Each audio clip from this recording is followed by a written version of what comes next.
Hi అండి. Welcome back to SS Telugu audio నవలలు. ఈరోజు మీరు వినబోయే నవల 'ఆఫీసర్ గారి అమ్మాయి'. ఉన్నవ విజయలక్ష్మి గారు రచించారు. 1976లో వచ్చిందండి ఈ నవల. ఇక నవలలోకి వెళ్ళిపోదాం. సాయంకాలం 6 గంటలు కావస్తోంది. గేటు దాటి కాంపౌండ్‌లో అడుగు పెడుతున్న రమేష్ అక్కడున్న జనాన్ని చూసి, ప్రతి కౌంటర్ ముందు బారులు తీరి నిలబడున్న క్యూలను చూసి విభ్రాంతి పడిపోయాడు. కొత్త సినిమా విడుదలైన మొదటి రోజు రష్ ఎలాగుంటుందో తనకి తెలియంది కాదు.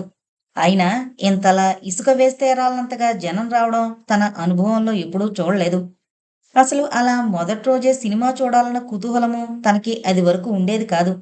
కానీ ఈ సినిమా ఒక ప్రముఖ రచయిత్రి కలం నుండి వెలువడిన నవల ఆధారంగా తీయబడింది.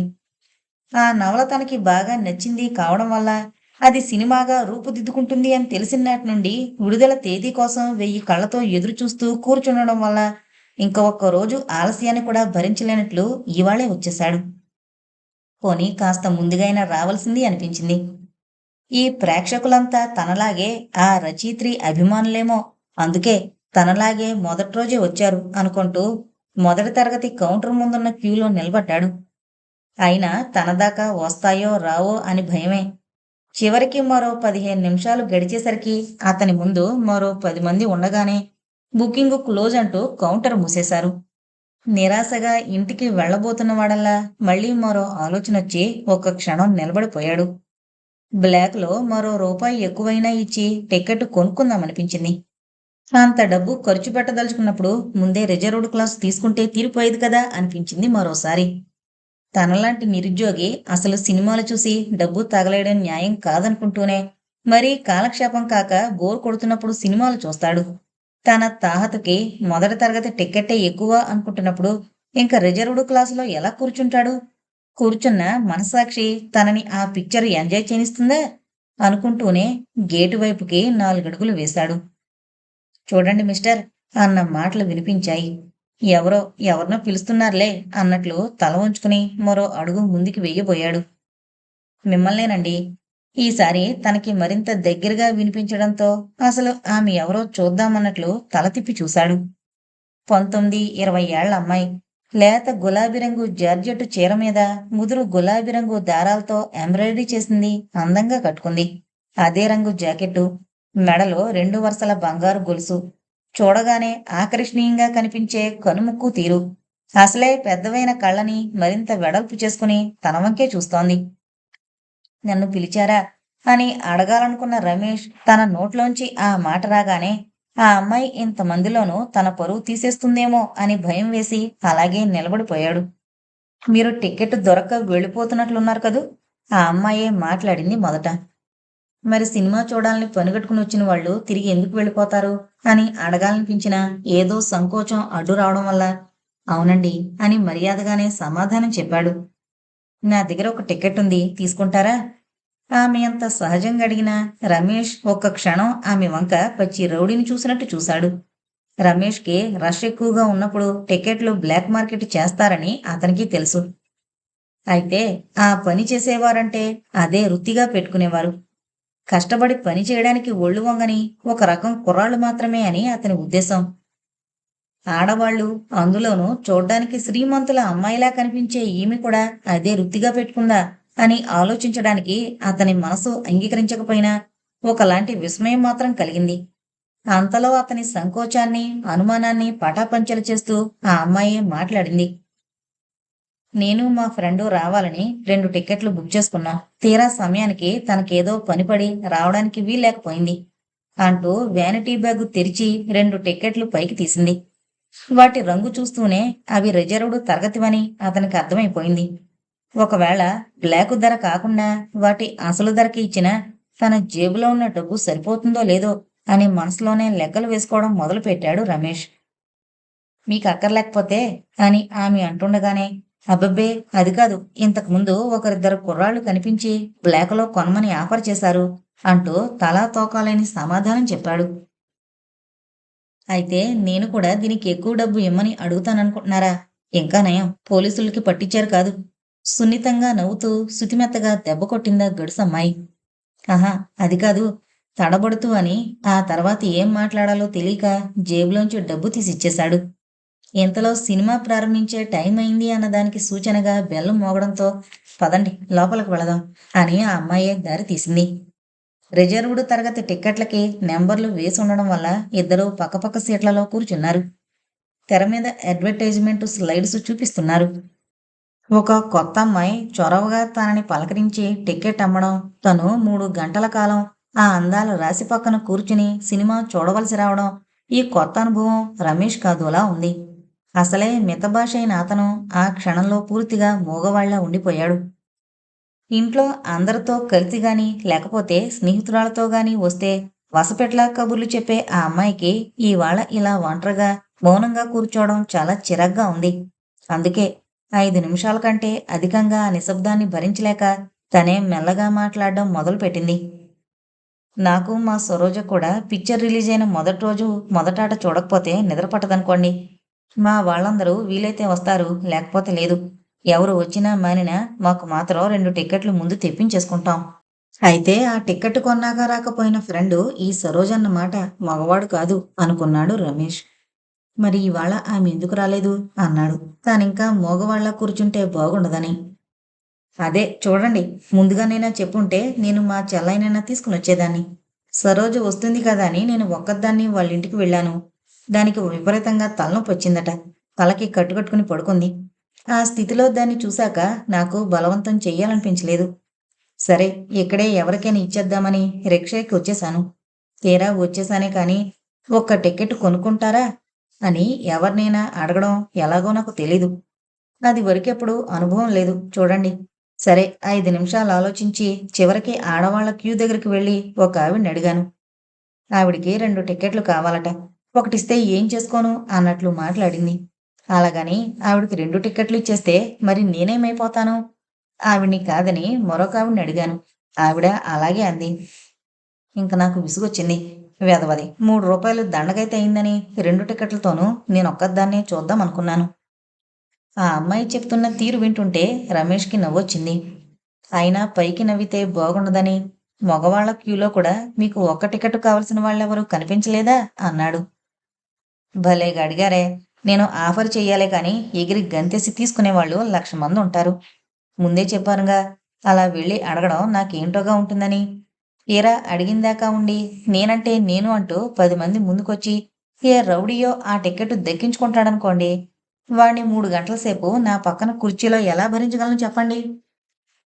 మరంత భయమైన వారు ఒక్కరూ బయలుదేరకుండా ఉండాల్సింది. నాకు భయం అనుకుంటున్నారా?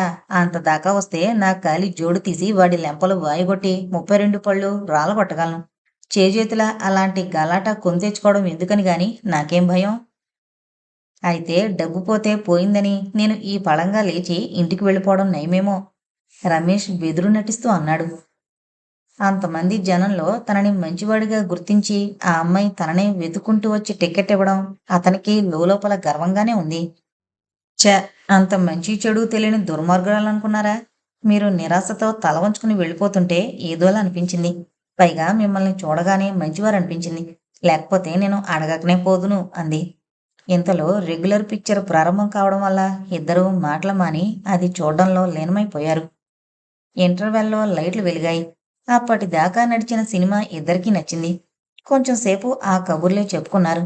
తర్వాత అప్పుడే గుర్తొచ్చినట్లు రమేష్ అన్నాడు. సినిమా అయిపోయాక మీరు ఒంటరిగా ఇంటికి వెళ్ళగలరా అని. మా నాన్నగారు కారు తీసుకొస్తారు. రవ్వంత దర్పంగా సమాధానం చెప్పింది ఆ అమ్మాయి. మీ నాన్నగారి పేరు? భూపాలరావు అని చెప్పి ఆయన ఉద్యోగం పేరు కూడా చెప్పింది. మీ పేరు తెలుసుకోవచ్చా? ఎంతసేపటి నుండి అడగాలనుకుంటుంది చటుక్కున అడిగేశాడు. రజిత. ఆ మాట అడగడానికి అంత సందేహం ఎందుకు అన్నట్లు విస్మయంగా కళ్ళు విప్పార్చుకుని చూస్తూ చిరునవ్వుతో సమాధానం చెప్పింది ఆ అమ్మాయి. ఇంతలో చిప్సు, వేరుశనగ పప్పు ప్యాకెట్లు అమ్మే కుర్రాడు వాళ్ళ దగ్గరకొచ్చి నిలబడి ఏదైనా కొనండి అన్నట్లు చూడ్డం మొదలుపెట్టాడు. రమేష్ 2 వేరుశనగ పప్పు ప్యాకెట్స్ తీసుకుని డబ్బులిచ్చి ఆ కుర్రవాణ్ణి పంపించేసి ఒక ప్యాకెట్ రజితకి అందివ్వబోయాడు. థ్యాంక్యూ అంటూ అదందుకుని నాకు వేరుశనగ పప్పు భలే ఇష్టం అంది రజిత. నిజంగానా? చిప్స్ అయితే వాళ్ళు ఏ నూనెలో వేయిస్తారో ఆరోగ్యానికి మంచిది కాదని ఇది తీసుకున్నాను. మేం క్లాసులో కూర్చుని కూడా మధ్య మధ్య వీటిని పలహారం చేస్తుంటాం. గడుగ్గా ఇలా అంది రజిత. ఏం చదువుతున్నారు? బిఏ ఫైనల్ అని. మరి మీరు? అంది. ఎంఏ పాస్ అయ్యాను. ప్రస్తుతం ఉద్యోగ ప్రయత్నంలో ఉన్నాను అన్నాడతను. ఇంతలో మళ్ళీ లైట్ లారీ సినిమా మొదలైంది.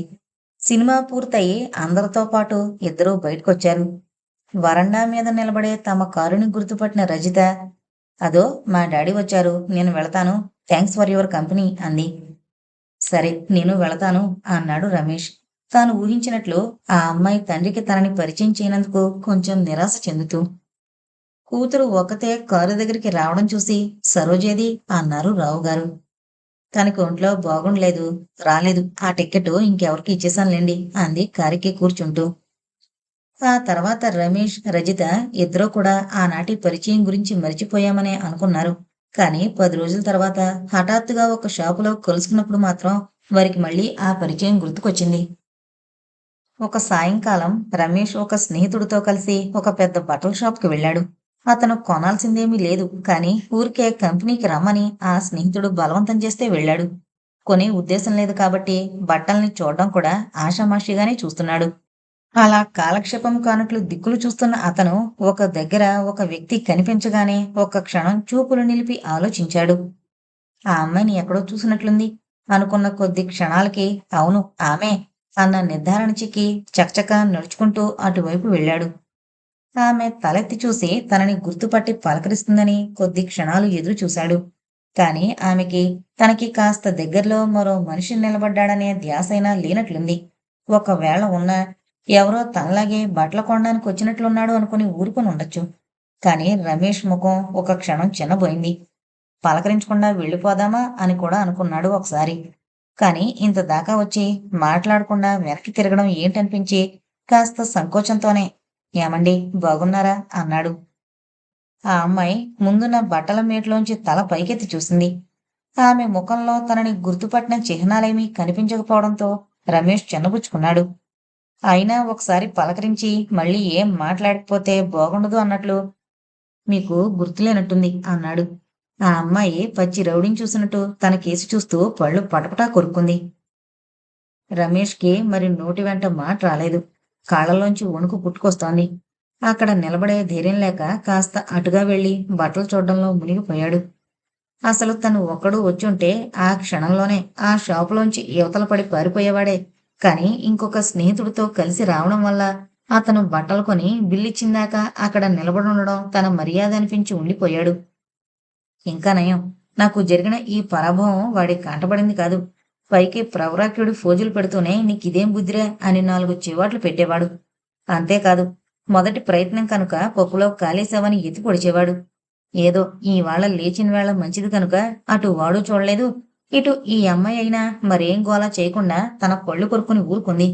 అయినా ఆ వేళ పిక్చర్‌లో 3 గంటల సేపు అన్ని కబుర్లు చెప్పి నేను కొనిచ్చిన వేరుశనగపప్పు పలహారం చేసి ఇవాళ ఇలా బొత్తిగా ముఖపరిచయమైనా లేనట్లు ప్రవర్తించిందేమిటి? బహుశా ఒకటయ్యుంటుంది. షాపులో ఆ అమ్మాయి తాలూకా పెద్దవారెవరైనా ఉండుంటారు. తను ఒక అపరిచిత యువకుడితో బాతాకానీ వేసుకుని కూర్చోవడం చూస్తే వాళ్ళు ఏమైనా అనుకుంటారని భయపడిందేమో.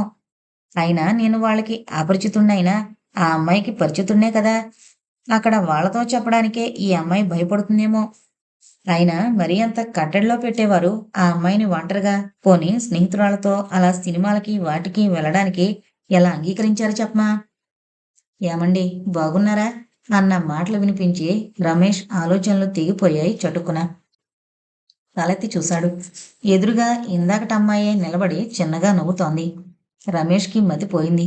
అతను అయోమయంగా ఆమె వంక చూస్తుంటే, మీరు నన్ను గుర్తుపట్టలేనట్లుంది అంది ఆ అమ్మాయి ఇంకా నవ్వుతూనే. ఇవాళ నన్ను మాటల్లో దింపి ఏదో సత్కారం చేస్తేనే గాని ఈ పిల్లకి కసి తీరేటట్లు లేదు.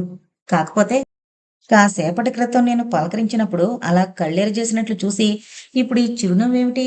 ఈ షాపులో నుండి బయటపడ్డమే క్షేమం అనుకుని అతనక్కడి నుంచి మెల్లగా జారుకోబోతుంటే, అక్కా నేనీ చీర సెలెక్ట్ చేసుకున్నాను అంటూ మరో అమ్మాయి అక్కడికొచ్చింది. రమేషు తలెత్తి చూసి ఉలిక్కిపడ్డాడు.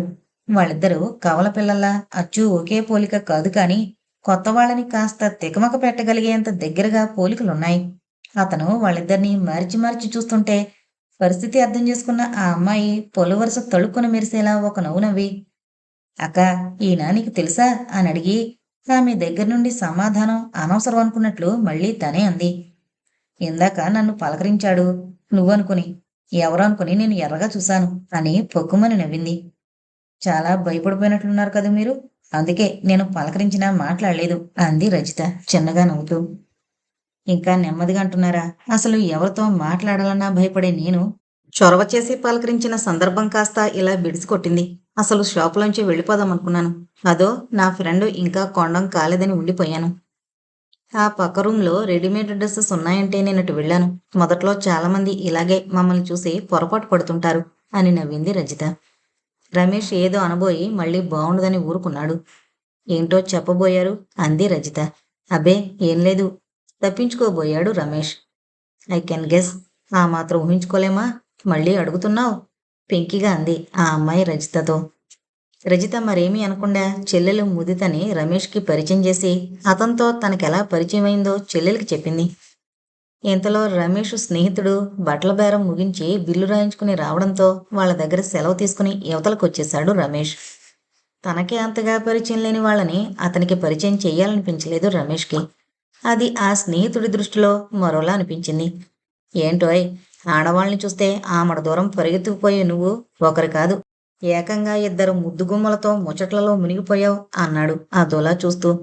చచ్చా, అన్నింటికీ విపరీతార్థాలు తీయకు అంటూ ఆ వాళ్ళ మొదట రజితతో పరిచయం కావడం, ఈ వాళ్ళ జరిగిన సంఘటనలన్నీ చెప్పాడు దాపరికం లేకుండా. ఏమో, నాకైతే నమ్మకం లేదు. ఈ పరిచయం స్నేహంలోకి దారి తీయకుండా ఉంటుందంటే నేను నమ్మను అన్నాడా స్నేహితుడు అదే మాట పట్టుకుని వేలాడుతూ. నమ్మకపోతే నీ కర్మ అన్నాడు రమేష్ విసుగ్గా. అంతేలే, అప్సరస్ లాంటి అమ్మాయితో సరసాలాడే అదృష్టవంతుడు నువ్వును. ఏ పాపం చేయకుండానే కర్మ అనుభవించేవాడి నేనును అన్నాడతను.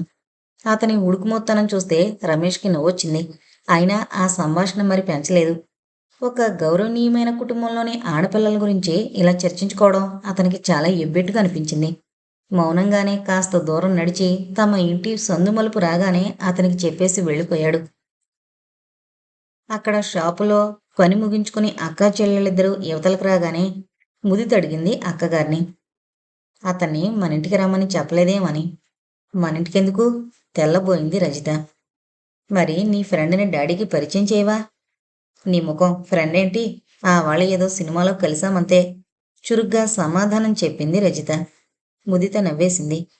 ఇద్దరూ ఇంటికి చేరుకున్నారు. రోజులు గడుస్తున్న రజితని రమేష్ జ్ఞాపకాలు మాత్రం వెంటాడుతూనే ఉన్నాయి. అతన్ని మరొకసారి చూస్తే బాగుడును అన్న కోరికని ఆమె జయించలేకపోతోంది. ఎలా? ఆయన అడ్రస్ అది ఏమీ తెలియదు కదా, ఎలా కలుసుకుంటాను అని నిరాశపడిపోతుండేది. రమేష్ పరిస్థితి అలాగే ఉంది.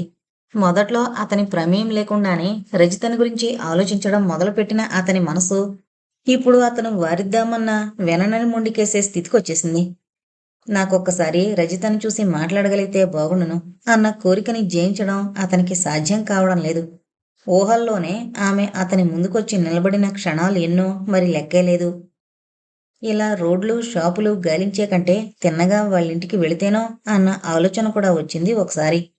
వాళ్ళ నాన్నగారి పేరు ఉద్యోగం తెలుసు కనుక, అందులోనూ వాళ్ళు ఆ ఊరి శ్రీమంతుల్లో ఒకరు కనుక వాళ్ళిల్లు కనుక్కోవడం ఏమంత కష్టం కాదు. కానీ అక్కడికి వెళ్ళి ఏం చెప్తాడు? మీ అమ్మాయిని చూడ్డానికి వచ్చాను అని ఆయనతో చెప్తే ఆయన ఊరుకుంటాడా? అయినా తను కూడా వాళ్ళలాంటి లక్షాధికారి అయితే అది ఒక రకం సరసంగానే ఆయన తీసుకోవచ్చు. తనలాంటి సామాన్యుడు నిరుద్యోగి వెళ్ళి మీ అమ్మాయిని చూడాలని మాట్లాడాలని వచ్చానంటే బంట్రోతు చేత మెడబట్టి గెంటించకపోయినా తనే అవమానించి పంపించగలడు. రమేష్ ఆలోచనలు ఎటూ తెగడం లేదు. పరధ్యానంగా రోడ్డు మీద నడుస్తున్న అతని కళ్ళు ఒక గోడ మీద సినిమా పోస్టర్ మీద నిలిచిపోయాయి. ప్రేక్షకుల అభిమాన జంట, ప్రఖ్యాత నటీనటులు నటించిన చిత్రం మర్నాడే విడుదల కాబోతోంది. ఈ సినిమా తప్పకుండా చూసి తీరాలని అతను ఎన్నాళ్ళ నుండో అనుకుంటున్నాడు కూడా. రిలీజ్ అయిన ప్రతి సినిమా మొదటి రోజున మొదటాట చూడాల్సిందే నేను. మా ఇంట్లో వాళ్ళు రాకపోయినా నా ఫ్రెండు సరోజ నేను వచ్చి చూసేస్తాం అని ఆ వాళ్ళ రజిత చెప్పిన మాటలు గుర్తుకొచ్చాయి. ఈ సినిమాకి రేపు తప్పకుండా రజిత వస్తుంది అనుకున్నాడు. ఒకవేళ వాళ్ళింట్లో వాళ్ళంతా కూడా వచ్చినా నాకు అభ్యంతరం ఏంటి అనిపించింది. దగ్గరికి వెళ్ళి మాట్లాడడానికి వీలు కాకపోయినా అలా దూరం నుండైనా చూసి తృప్తి పడతాను అనుకున్నాడు. కానీ ఆ ఊహ అతనికే అసంతృప్తిగా అనిపించింది ఆ క్షణంలోనే. ఆ వాళ్ళ షాపులో చెల్లెలకు కూడా నన్ను పరిచయం చేసి అంతసేపు మాట్లాడిన రజిత, అందులోనూ ముందుగా తానే నన్ను పలకరించి మాట్లాడిన రజిత, రేపు నేను కనిపిస్తే వాళ్ళంతా ఉన్నారని మాట్లాడడం మానేస్తుందా?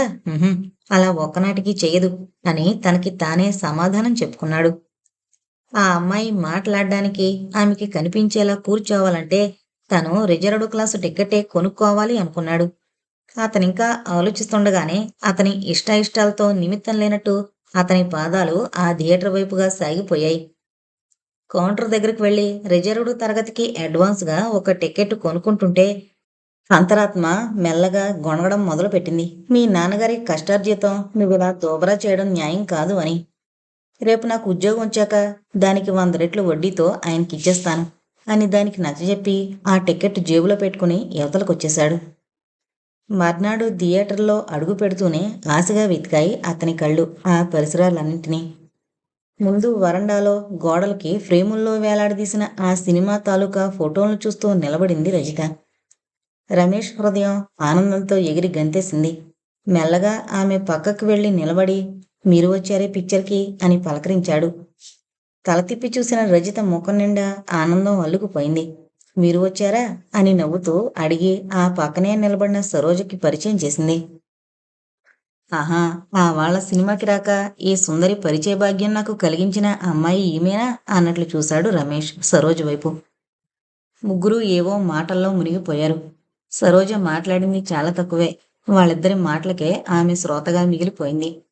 ఆ వాళ్ళ రిలీజైన సినిమా మొదలుకొని ఊళ్ళో అంతకంతకీ అధికమైపోతున్న దోమల బాధ దాకా ఎన్నో విషయాలు అవసరమైనవి కానివి కూడా మాట్లాడుకున్నారు వాళ్ళు. ఆ మాటల సందర్భంలోనే రజిత అతని ఇంటి గుర్తులు, అడ్రస్ కూడా అడిగింది. ఇంతలో లోపల లైట్లారి బెల్లు మోగడంతో అందరూ కబుర్లు మాని లోపలికి వెళ్లారు. వాళ్ళ టిక్కెట్లు ఆ నెంబర్ల ప్రకారం రజిత వాళ్ళు కూర్చున్న వరుసకి వెనక వరుసలో రమేష్ సీటొచ్చింది. ఎవరయ్యా హీరో? నాకు కూడా చెప్పకుండా ఇన్నాళ్ళు రహస్యంగా ఉంచావు అంది సరోజ మెల్లగా రవ్వంత నిష్ఠూరంగా. అబ్బే, అసలు చెప్పడానికేముంది అంటూ మొదలుపెట్టి చెప్పింది రజిత మెల్లగా. ఇంకా అసలు పిక్చర్ మొదలు కాకపోవడం వల్ల వాళ్ళ మాటలకెవరూ విసుకోలేదు. మరి అతన్ని మీ డాడీకి పరిచయం చేయకపోయావా అంది సరోజ అంతా విని. ఎలాగే భయం వేస్తోంది అనాలోచితంగానేసి రజిత గబుక్కను నాలుక కొరుకుని, అబ్బే, డాడీకి పరిచయం చేయాల్సినంత పరిచయం మాకేముందసలు అనేసింది కంగారుగా. సరోజ మెల్లిగా రజిత చెయ్యి గిల్లి దొంగ దొరికిపోయింది అన్నట్టు అల్లరిగా ఆ పిల్లవంక చూసేసరికి రజిత ముఖం తిప్పేసుకుని తెర మీద బట్టల సబ్బుల అడ్వర్టైజ్మెంట్ని దీక్షగా చూస్తూ కూర్చుంది. అటు కదే ముద్దు, ఇటు చూడు నా వంక అని రజిత చెయ్యి గుంజి ఆమెని తన వైపుకు తిప్పుకుని, నా దగ్గర కూడా నీకు రహస్యమేనన్నమాట అంది. రహస్యమేముంది? నా మనసు నాకు అర్థమైంది కూడా ఇప్పుడే కదా అంది రజిత కళ్ళల్లో అదొకలాంటి కాంతి మెలమెలా మెరుస్తుండగా. అన్నీ కోతలు. అది సరేగాని అతను నిరుద్యోగి అన్నావు కదా, మీ డాడీతో చెప్పి అతనికి ఉద్యోగం వేయించరాదు. స్నేహితురాలి సలహా రజితకెంతో నచ్చింది. ఆ విధంగా అతనితో పరిచయం, స్నేహం పెంచుకోవడానికి కూడా మంచి అవకాశం దొరుకుతుంది అనిపించింది. అంత మంచి సలహా ఇచ్చినందుకు ఆ పిల్లవంక కృతజ్ఞతాపూర్వకంగా చూస్తూ, నాకెంతసేపు తట్టనేలేదే అంది. స్నేహితురాలి ఆనందం చూసి సంతోషించబోయిన సరోజకి అంతలోనే ఒక ధర్మ సందేహం వచ్చింది. ఇంతకీ అతనికి పెళ్ళైందేమో తెలుసుకున్నావా అని. ఆమె అంటుండగానే రజిత గుండె కొట్టుకోవడం మానేసినట్లయింది. ఒక్క క్షణమైతే ఆ నిరాశని పైకి వ్యక్తం కానివ్వకుండా, నీ మొహం, ఇంకా ఉద్యోగమైనా లేనివాడికి అప్పుడే పెళ్ళేంటి అనేసింది బెంకంగా. ఎంత పిచ్చిదానివే. ఒక్కసారి కాలేజీలో మా యూనివర్సిటీలోనూ అడిగి చూడు. బిఏ, ఎంఏ చదివే విద్యార్థుల్లో వివాహితులు కాదు, పిల్లల తండ్రులు కూడా ఉంటారు అంది సరోజ ఆరిందల. రజితకి నోటమాట రాలేదు. సినిమా మొదలైంది. వాళ్ళ ముగ్గురికి కూడా ఆ కథ మీద దృష్టి నిలవడం లేదు. మనసు ఎటేటో పరుగులు పెడుతుంటే కళ్ళు తెరకు అప్పగించి చూస్తుండిపోయారు. చివరికి ఎలాగైతేనేం ఇంటర్వెల్ వచ్చింది. లైట్లు వెలగడంతోనే అప్రయత్నంగా రజిత వెనక్కి తిరిగి చూడబోయింది. సరోజ మెల్లగా ఆమె చెయ్యి గిల్లడంతో బిడియంగా తల తిప్పేసుకుంది. కాసేపట్లో రమేష్ వాళ్ళ సీటు దగ్గరకొచ్చాడు. కాఫీ తాగొద్దాం రండి అని ఆహ్వానించాడు. రజిత సరోజ ముఖం వంక చూసింది. నేను రాను, నువ్వెళ్ళు. అందాము అనుకున్నదే బాగుండదని లేచి నిలబడింది సరోజ. రజిత కూడా ఆమెని అనుసరించింది. ముగ్గురు కాఫీ సిప్ చేస్తుండగా సరోజే అతనితో సంభాషణ ప్రారంభించింది. మీరు ఆవాళ ఒకరే వచ్చారట. ఇప్పుడు ఒకరే వచ్చినట్లున్నారు. మీ శ్రీమతి గారిని తీసుకురాలేదేం అంది. రమేష్ ఒకసారి ఆ దూలా చూసి, ఆ దూర కంతలేదు, మెడకొక డోలు అన్నాడట వెనకటికెవరో. నేను నిరుద్యోగిని, ఇంకొకరి మీద ఆధారపడున్నాను. అలాంటి నన్ను భార్యని ఒకదాన్ని కూడా కట్టుకోమంటారా అన్నాడు. ఆ సమాధానం వాళ్ళిద్దరికి ఎంతో తృప్తినిచ్చింది. అప్పటిదాకా ఒకే ధోరణిగా ఆలోచించిన రజితకి అప్పటికొక ఉపాయం తట్టింది. ఆ మధ్య పేపర్లో ప్రకటించబడిన ఉద్యోగం గురించి తండ్రి ఎవరితోనో చర్చించిన విషయం గుర్తుకొచ్చింది. ఆ డిపార్ట్మెంట్ పేరు, ఉద్యోగం పేరు చెప్తూ దానికి మీరు ట్రై చేస్తున్నారా అని అడిగింది రజిత రమేష్ని. నిరుద్యోగిగా ఉన్నవాడు పేపర్లో కనిపించిన ప్రతి ప్రకటనకి అప్లై చేస్తాడు అనుకుంటూ చేయలేదండి. మామూలు ఉద్యోగాలే రికమెండేషన్లు లేదని రావడం లేదు. అలాంటిది ఆ ఉద్యోగం నాకు ఎక్కడ దొరుకుతుంది? అతి ఆశకు పోయి నిరాశపడడం ఎందుకని మొదలై మెదలకుండా ఊరుకున్నాను. అలా అనుకుంటే ఎలాగండి? 10, 12 పోస్టులు ఉన్నాయనుకుంటాను ఆ డిపార్ట్మెంట్లో. మా డాడీకి తెలిసిన వారు కూడా ఉన్నారు. ఇంకా టైం ఉన్నట్లుంది కదా! మీరు అప్లై చేసి ఒకసారి మా డాడీని చూడ్డానికి రండి. ఎల్లుండి సాయంకాలం 5 గంటలకొస్తే మా డాడీ ఫ్రీగానే ఉంటారు. అన్ని సంగతులు మాట్లాడుకోవచ్చు. నేను ఉంటానప్పుడైతే అంది రజిత. రమేష్‌కి ఇలాంటి ప్రయత్నం బెడిసి కొడుతుందేమో అనిపించినా రజిత కూడా అక్కడే ఉంటానంది కనుక తను ఎలాంటి అవమానాల పాలు పడకుండా యువతలకు రావచ్చునన్న ధైర్యం కూడా కలిగింది. అంతేకాదు ఆ ఉద్యోగం తనకి దొరికి తీరొచ్చు అన్న ధైర్యం లాంటిది కూడా ఆ క్షణంలోనే అతని మనసులో ఊపిరి పోసుకోవడం ప్రారంభించింది. రజిత వంక ఆపేక్షగా కృతజ్ఞతగా చూస్తూ తప్పకుండా వస్తాను. ఇంతవరకు నాకై నేను అప్లై చేసిన ఉద్యోగం ఒక్కటి రాలేదు. మీరు చెప్పి చేస్తున్నారు కనుక ఈ ఉద్యోగం తప్పకుండా వస్తుందనే నమ్మకం నాకుంది అన్నారు. వాళ్ళ డాడీకున్న పలుకుబడి విషయం మీకు ఇంకా తెలీదులాగుంది. మెట్రిక్ పాస్ అయిన వాడికి 500 రూపాయల ఉద్యోగం ఇప్పించగలరు ఆయన. అలాంటిది ఎంఏ ఫస్ట్ క్లాస్లో పాస్ అయినంటున్నారు. మీకు ఉద్యోగం ఇప్పించడం ఆయనకొక లెక్క అంది సరోజ. ఇంటర్వెల్ తర్వాత సినిమా కూడా ఎలాగూ చూసి అందరూ ఇళ్లముఖం పట్టారు. మర్నాడే రమేష్ పాత పేపర్లన్నీ తిరగేసి ఆ ఉద్యోగం తాలూకా ప్రకటన చూసి అందులో అడిగిన వివరాలన్నింటినీ పొందుపరుస్తూ అప్లికేషన్ పంపించాడు.